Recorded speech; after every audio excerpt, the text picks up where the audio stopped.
La succursale fabrique sa bière. Il suffit de prendre place dans la salle principale pour admirer la salle de brassage. Voyons les étapes du brassage d'une bière à la succursale. En premier lieu, les sacs d'orge maltés arrivent à la brasserie et sont stockés près de la salle de concassage.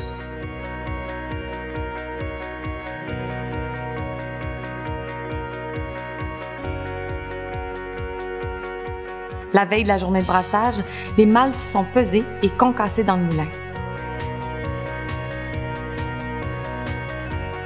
Puis, on ajoute un acide alimentaire pour acidifier l'eau filtrée qu'on fait chauffer à la température désirée et qui sera utilisée dans la bière. Le matin de la journée de brassage arrivée, on débute en mélangeant les maltes concassés avec l'eau chaude dans la cuve filtre. On obtient alors une température bien précise propre à chaque recette. La mixture repose ensuite 1 heure afin de permettre aux enzymes du malt de transformer les grandes chaînes d'amidon en petites molécules de sucre qui pourront être assimilées par les levures. Durant l'empâtage, le brasseur assainit le circuit qui transportera plus tard le mou de la bière vers le fermenteur. Pour ce faire, il y fait circuler une eau à 80 degrés Celsius durant 20 minutes. Lorsque la conversion des sucres est terminée, on soutire le mou en bas de la cuve filtre et on le retourne sur le dessus des grains. Cela permet d'éliminer des particules qui resteront emprisonnées dans les écorces de malt, rendant le mou clair.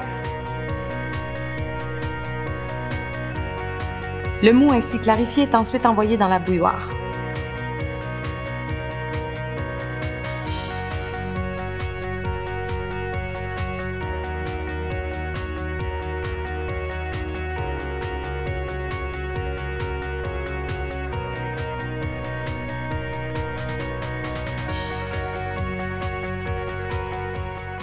On asperge alors les grains avec une eau très chaude afin d'extraire un maximum de sucre pour la quantité désirée de mou.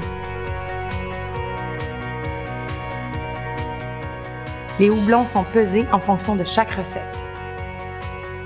Lorsque le mou commence à bouillir, on ajoute les houblons. Une ébullition vigoureuse d'1 heure permet d'extraire l'amertume du houblon, de concentrer et de stériliser le mou et d'évaporer des composés volatiles indésirables. On profite du moment pour vider et nettoyer la cuve filtre. Durant l'ébullition, on ajoute d'autres houblons selon la recette. Les houblons ajoutés vers la fin de l'ébullition apportent saveur et arôme à la bière. L'ébullition terminée, on fait tourbillonner le mou afin de concentrer les particules solides au centre. Avant d'envoyer le mou dans le fermenteur, on doit le refroidir et lui ajouter de l'oxygène.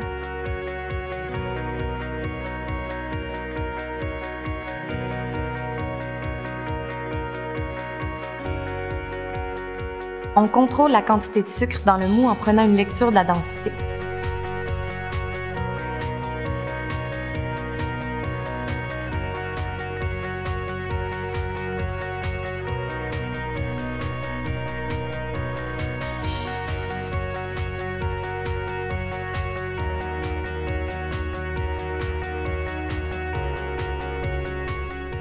Le mou remplit enfin le fermenteur et se mélange en chemin avec la levure.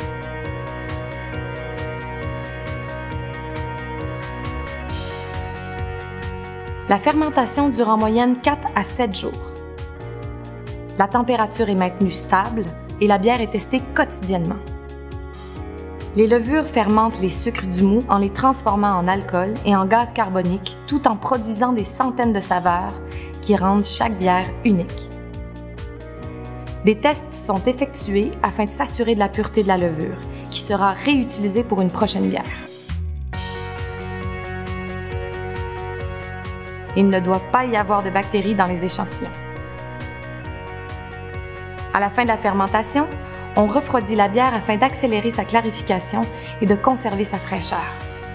On récupère ensuite la levure au bas du fermenteur pour l'utiliser dans un prochain brassin. Lorsque la bière est prête, le brasseur prépare la cuve de conditionnement. La bière froide est envoyée dans cette cuve où elle terminera sa clarification. C'est aussi à cette étape que l'on ajoute du gaz carbonique qui rendra la bière pétillante. Chaque baril de bière vide est nettoyé. On les remplit ensuite sous pression afin de garder l'effervescence de la bière.